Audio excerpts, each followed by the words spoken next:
Kung malaman ang katotohanan, alam mo ang katotohanan magpalaya sa iyo. So yeah, pinuntahan ko si attorney kasi papunta kami ng Luneta para makiisa at kailangan panagutin. Oo. Lahat. Lahat panagutin. Walang exception. Walang sacred cow, walang sacred buhaya. Kailangan lahat managot.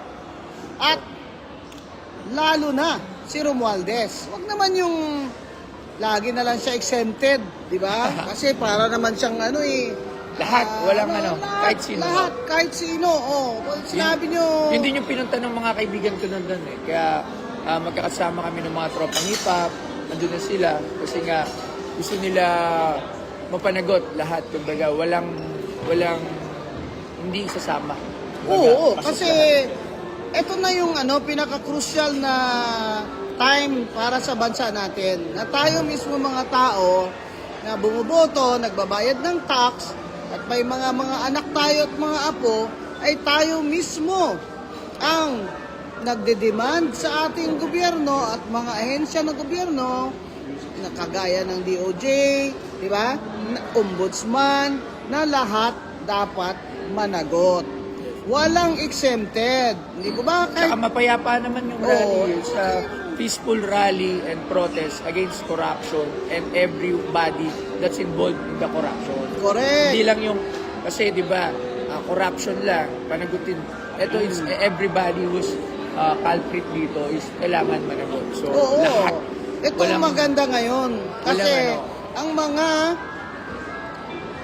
nasasakdal ngayon sa mata ng tao ay mga congressman. Di ba? Lagi nila sinasabi, amo, hindi ko nga yung nakakausap pa kahit sa best. Ayan. Sino ba yan? Si mga Aldo daw, by the walk on the Romas. Hindi ko yung amo. Ayoko na magsalita lang. I don't want it na para pa i-explain and everything.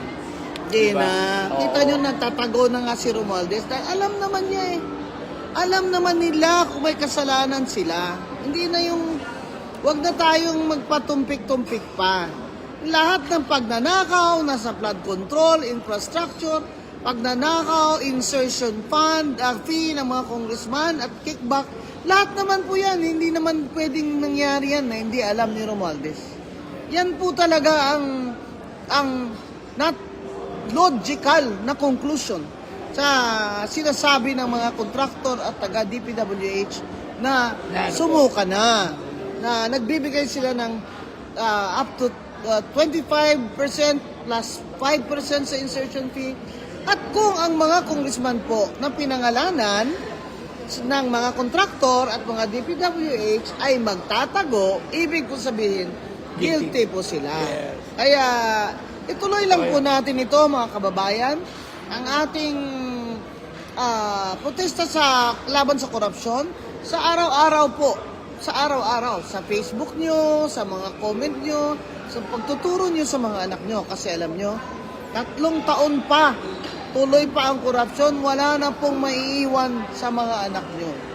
Deficit ang budget, utang ng utang ang gobyerno, utang na naman si BBM, para pambayad na naman ang utang, dahil deficit na naman ang budget, at habang ang mga korap na mga congressman at ang mga nasa ahensya ng gobyerno ay tuloy lang ang pangungurakot habang tayo ay naghihirap. Yan po talaga taxpayers money yan eh. Yes. Yung kanilang ninanakaw, taxpayers money yan.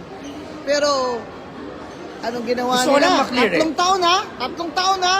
Walang ginawa si Bongbong, kaya ngayon gawin niya na. Ito lang sasabihin ko sa inyo, I've been always a pro-government. Yun lang talaga tama sa ang tawag sa akin. Kasi hindi ako sumasalungat. Pero kung ganitong klase na nakikita ko yung corruption, dun na ako mag-stand. I've always been abiding citizen. Lagi ako sumusunod kung ano ang binibigay ng gobyerno. Yun talaga kasi ako. Kasi I'm a businessman. Kailangan ko, hindi ako gumawa ng mga bawal. Pero ngayon, na nandito tayo, nakita natin, nasaksiyan na natin yung iba't ibang kwento na lumabas sa Senado, sa Kongreso. Sobra na. Doon na, hindi na para manahimik, hindi na para sumunod. Kaya nga nandito tayo ngayon is to stand on our own at para may paliwanag din at mahingi din at makita din natin ano ba talaga. Obvious naman, it's very obvious that we've been robbed. Oo, tama. It's very obvious eh. So, Inakawan nila tayo Totoo yun. So, yun lang naman yun. It's not walang amo, walang boss, wala. It's for the people. Oo. Yun Ito lang po yun ang sasabihin panawagan ko sa mga vloggers, sa kapwa namin vloggers. Ito na po yung panahon na mas mahalaga po ang bayan natin sa pera. Pag sila po yung nag-alok sa inyo na ipagtanggol nyo sila, mag-refuse na po kayo. Kasi Yes. po, wala na pong dangal na may iwan sa atin kung hindi po natin Ito yung ipaglalaban hawak mo. ito. Ano Stop hawak ko? toy. Ay, Stop toy. si Crocky. Ikaw na pala nito, attorney. Si Crocky. Asa si Sir Jack pala? Ay, wala pa. Nasa si Jack? Shout out mo si Tito Chabit. Sino? Manong Chabit. Manong Chabit, ayan. Hindi ako nakapunta nung press con. Sayang talaga. Na-invite niyo na ako way before pa eh. Punta tayo kay Manong Chabit. Punta tayo. Ayan, Manong Ha? Chabit, ayan. O, kachat ko siya kahagabi. So, Ito ibibiding ito sa kay Boss Toyo. Ibibiding. Pipirmahan ko dito. Bibiding ito At ang mariraise na pera ay bibili ng wheelchair ng batang may cerebral palsy. Ayan, Bisita ka sa Crocky. Pornstar. Bisita ko doon. Tapos tingnan nyo, may diamonds. Daming diamonds. 400 billion. Nandito po. di ba, Nandito po yung mga, Invite niyo na lang sila to Ayan. come here. yes. Ha? Ako, sa mga followers ko, makiisa tayo. Oo. Let's stand on our own kasi kailangan natin to para sa mga anak natin. We're not here para manggulo. Nandito tayo para pananagutin lahat. So, yun lang naman yun eh. Lahat. Punta kayo sa Luneta ngayon. Andito kami. Hanggang maghapon. Stand up and be counted.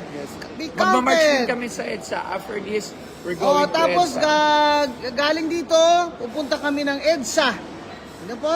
Ako naman, pag kaya pa ng tuhod ng lola nyo, ay lalakad pa ako ng Camp Aguinaldo mamaya dahil nandun naman ang mga retired na mga AFP officers at nakikisali sa ating protesta. Yung sa EDSA po ba sino po rally po? Sa Ang- Trillion March, di ba? Oo, it's mix-mix. Mga church, mga schools. Ayan, so papunta na kami doon. Dala doon na yung mga Nandyan po kaibigan sa natin. EDSA ang grupo Luneta. ko, yung Wag Kang Kukurap.